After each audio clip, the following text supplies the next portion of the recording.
La batalla final por Roma, Atila y el Papa León I.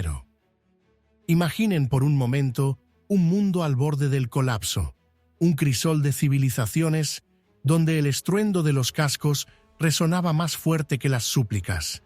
Un tiempo donde la civilización, tal como la conocían, pendía de un hilo, amenazada por la sombra de un hombre, un guerrero cuya sola mención helaba la sangre en las venas del más valiente legionario romano. Hoy no vamos a hablar de simples batallas o conquistas rutinarias. No, hoy nos adentramos en el choque titánico entre dos mundos, dos fuerzas aparentemente incontenibles, destinadas a colisionar en un choque que definiría el destino de un imperio milenario. Prepárense, porque vamos a sumergirnos en la épica confrontación entre Atila, el azote de Dios, y el Imperio Romano.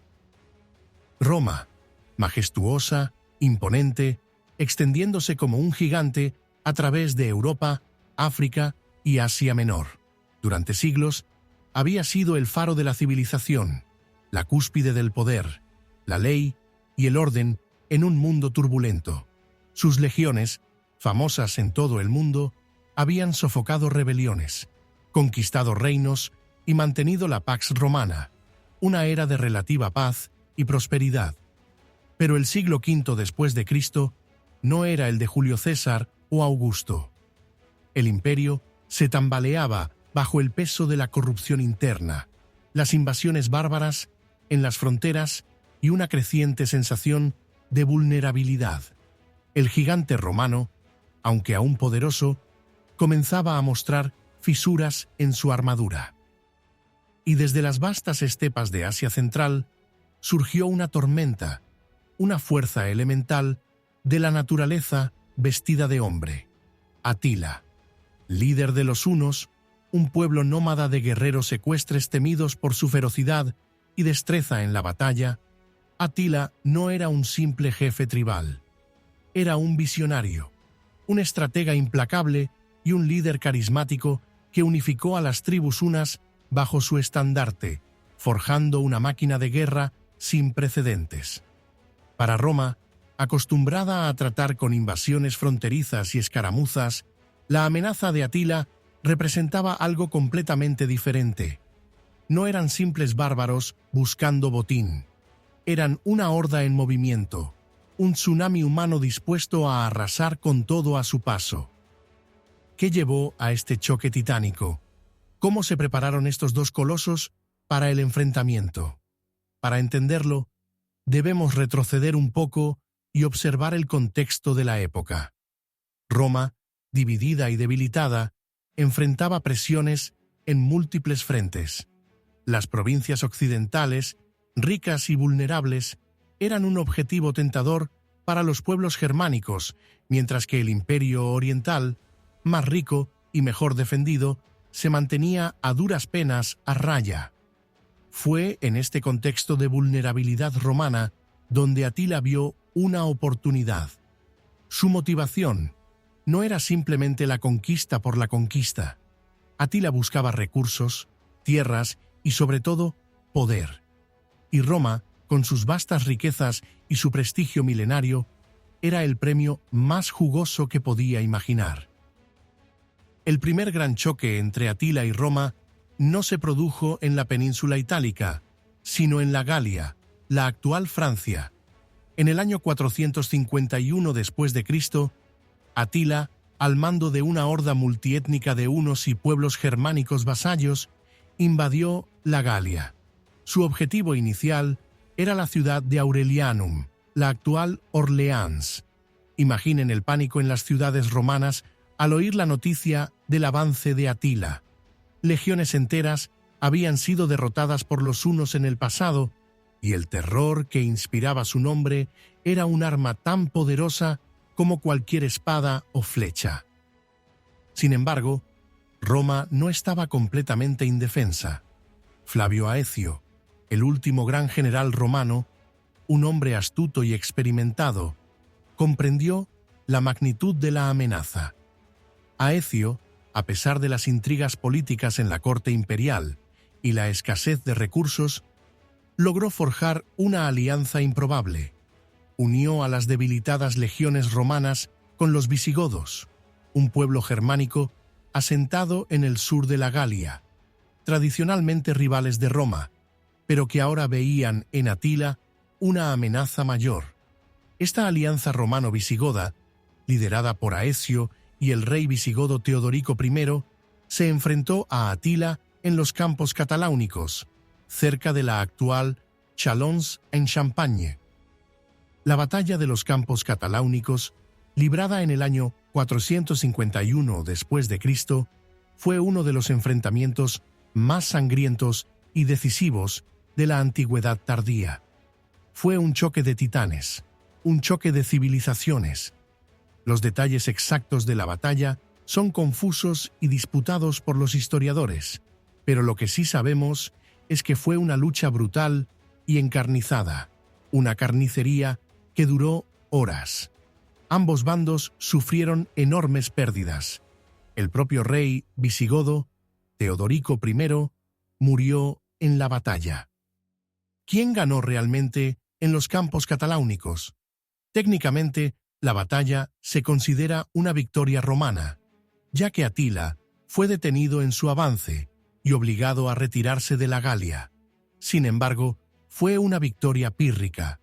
Las pérdidas romanas y visigodas fueron enormes, y Atila, aunque derrotado, no fue destruido. Su poderío militar seguía intacto, y su ambición por Roma no había disminuido. Fue solo una pausa en la tormenta, un respiro antes del siguiente y aún más devastador asalto. Y ese asalto llegó al año siguiente. Esta vez, Atila no se dirigió a la Galia, sino al corazón del Imperio Romano Occidental, Italia. Cruzó los Alpes con su horda, arrasando ciudades y villas a su paso. Aquilea, una de las ciudades más importantes del norte de Italia, fue saqueada y destruida hasta los cimientos. Pavía, Milán, Verona, todas cayeron ante el avance implacable de los hunos. El terror se extendió por toda Italia. Roma, la ciudad eterna, temblaba ante la inminente llegada del azote de Dios. Imaginen el pánico en Roma, la capital del mundo, la ciudad que durante siglos había sido sinónimo de invencibilidad, se veía ahora amenazada por la destrucción total. El emperador Valentiniano III, débil e indeciso, estaba paralizado por el miedo. Las legiones, diezmadas y desmoralizadas, apenas podían ofrecer resistencia. Parecía que nada podía detener a Atila. El destino de Roma, y quizás de la civilización occidental, pendía de un hilo. Fue en este momento de desesperación cuando surgió una figura inesperada. El Papa León I, un hombre de gran valor y autoridad moral, decidió hacer lo impensable. En lugar de esconderse tras los muros de Roma, salió al encuentro de Atila, acompañado por una delegación de altos funcionarios romanos, incluyendo al prefecto de Roma, Genadio Abieno, y al excónsul Trigecio. El Papa León se dirigió al campamento de Atila, cerca del río Mincio. El encuentro entre el Papa León I y Atila es uno de los momentos más dramáticos y enigmáticos de la historia. ¿Qué se dijeron estos dos hombres? ¿Cómo logró el Papa persuadir a Atila para que se retirara de Italia? Las fuentes históricas son escasas y contradictorias. La leyenda cristiana posterior embelleció el encuentro, atribuyendo el éxito de la negociación a la intervención divina, a la visión de San Pedro y San Pablo apareciéndose a Atila para intimidarlo. Sin embargo, la explicación más probable es más pragmática. Varios factores pudieron influir en la decisión de Atila de retirarse. En primer lugar, su ejército, aunque victorioso en el campo de batalla, estaba probablemente agotado y diezmado por las enfermedades. La campaña italiana se produjo en pleno verano, y las enfermedades, especialmente la disentería, eran un flagelo constante en los ejércitos antiguos. Además, Atila probablemente había recibido noticias de problemas en su retaguardia, posiblemente rebeliones de tribus vasallas o incursiones de ejércitos del Imperio Romano Oriental. Pero quizás el factor más importante fue la diplomacia de León I. El Papa, con su autoridad moral y su habilidad negociadora, pudo ofrecer a Atila incentivos para retirarse que fueran más atractivos que el saqueo de Roma.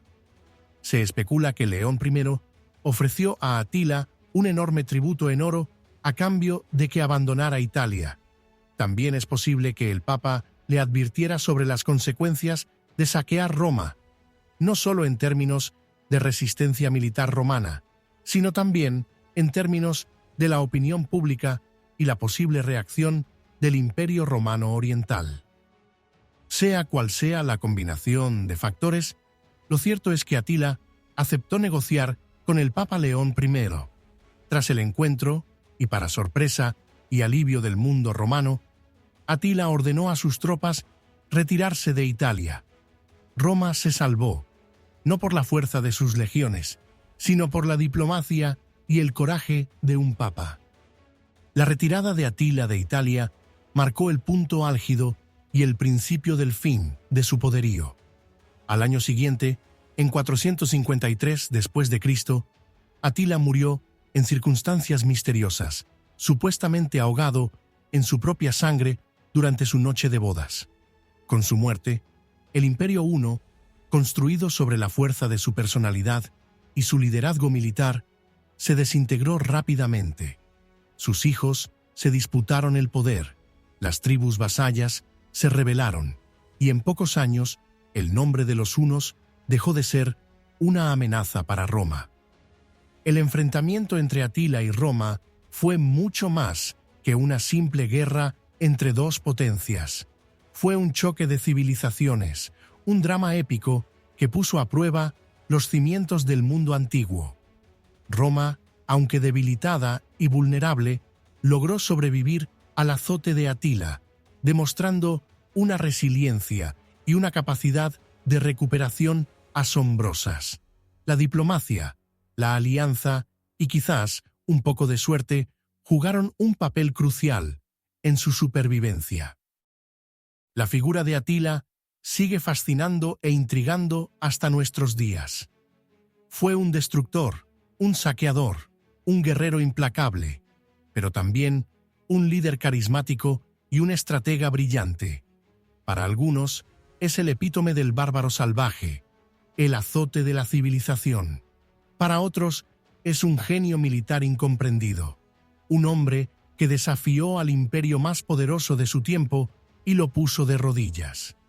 Sea cual sea nuestra interpretación, lo cierto es que Atila dejó una marca imborrable en la historia, y su choque con Roma sigue siendo una historia fascinante y relevante, una lección sobre el poder, la supervivencia y el choque de culturas. Si les ha gustado este viaje a través de la historia, si han disfrutado explorando este episodio crucial en el enfrentamiento entre Atila y Roma, no olviden darle a me gusta a este vídeo y suscribirse al canal para más contenido histórico fascinante. Su apoyo nos ayuda a seguir creando videos como este. Y ahora, me gustaría saber qué opinan ustedes. ¿Creen que Roma habría caído si Atila hubiera continuado su avance? ¿Qué les parece más admirable, la ferocidad de Atila o la resiliencia de Roma? Dejen sus comentarios abajo. Me encantaría leer sus opiniones.